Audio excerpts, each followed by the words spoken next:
to Parallax X. They told you war was about power, about oil, about borders. But what if none of that was ever the point? What if war has always been about control?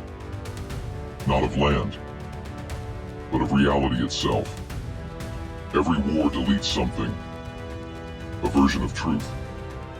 A piece of memory. A timeline that no longer fits the new story. You think you know history?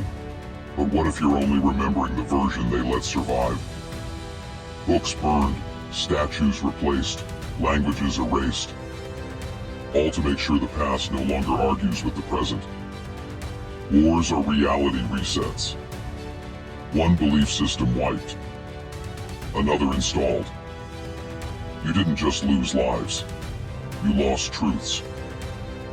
Entire cultures rewritten like corrupted code.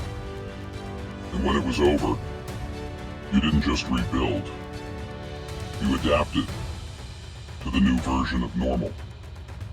The winners didn't win territory. They won perception. They made sure your children would grow up believing their version. That's how deep it goes. Look at the patterns. Each war follows the same rhythm. Destruction, erasure, reprogramming. And the people? They forget they ever lived inside a different story. It's not about soldiers and guns. It's about memory, narrative, control. So ask yourself, what version of reality are you living in? And who chose it for you?